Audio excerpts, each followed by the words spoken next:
Zuccarello, obrigado pela sua gentileza em vir até aqui os estúdios da CNN e bater um papo com a gente num contexto em que o operador ganha cada vez mais relevância dentro do setor elétrico brasileiro.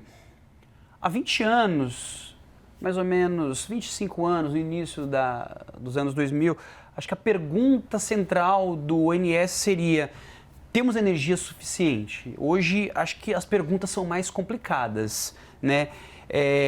Temos capacidade para atender a ponta, temos flexibilidade de operação, a demanda, ao mesmo tempo, acompanha a oferta. São esses os desafios, dá para dizer? Robson, tudo bom, cara? Obrigado pelo convite, uma satisfação bater esse papo. Cara, o setor elétrico, de fato, passou por uma transformação muito significativa nesses últimos 20 anos. E eu acho que o melhor paralelo que a gente pode fazer do tamanho do impacto é tentar lembrar como é que era o setor de telefonia, quando a gente volta 40 anos, por exemplo, né? E compara os 20 anos da década de 80 aos 2000 do telefone com o que o setor elétrico está vivendo nessas 2 décadas que passaram, e essa transformação ainda vai continuar, né? Então, essa mudança trouxe novos desafios, sim, né? 2001 foi um ano de racionamento muito emblemático, marcou o país por um problema de falta de energia, né? Hoje, se a gente olha as condições de atendimento, né? O sistema, na verdade, não tem falta de energia. Na verdade, o sistema está até sobreofertado de energia. A gente tem mais energia do que precisa, mas essa energia ela não chega na hora onde a gente precisa dela, né? E aí isso aparecem outros problemas, que é o problema de atender a energia, atender a carga no momento mais crítico, que é quando aparece a ponta noturna, porque a ponta diurna ela é atendida pela geração solar com facilidade, mas de noite ela não é atendida. A gente tem, então, essa dificuldade, né, que é uma restrição em potência que há uma década atrás não se falava disso no Brasil, né? Todo dia tem uma rampa para fazer. Ou seja, a operação ficou cada vez mais complicada. Como que a gente chegou nesse paradoxo de excesso de energia de dia, dificuldade de atender a ponta à noite?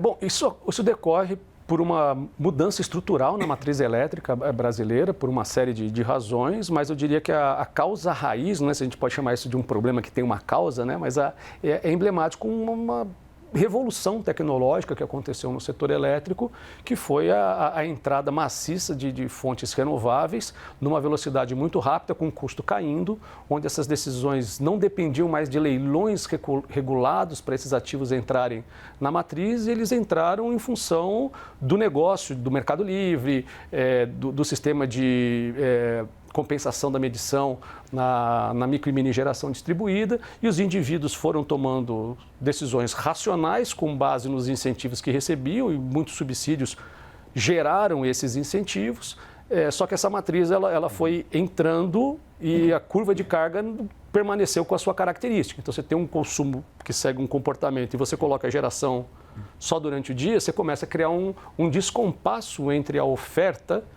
e a demanda, e o operador precisa fazer uma ginástica para, com base nos recursos centralizados, que é o que a gente consegue despachar, compensar essas diferenças do que está acontecendo no mundo não despachável e distribuído. Mas isso que você descreveu é talvez a raiz de um problema que a gente vive hoje. O operador, ele é obrigado a mandar algumas usinas eólicas e solares a serem desligadas ou reduzirem a sua produção enquanto há energia disponível no sistema. Esse termo ficou conhecido pelo jargão curtailment. Perfeito. A minha questão é a seguinte: o curtailment, esses cortes de geração, eles vieram para ficar mesmo em um contexto de uma outra revolução que é a bateria?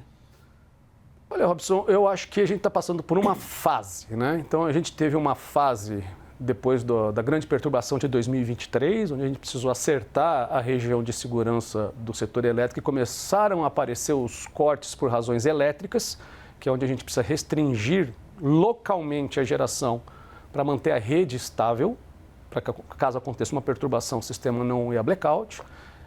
Com o passar do tempo, a rede foi crescendo, o ONS, que cuida também do acesso de geradores, não permitiu mais o acesso de geradores nas regiões mais críticas, onde não tem espaço de escoamento. Então, à medida que a transmissão cresce, a nova geração só vai entrar a partir do momento que tiver um espaço na rede. Então, o corte elétrico ele tende, com o passar do tempo, a ir se tornando algo residual.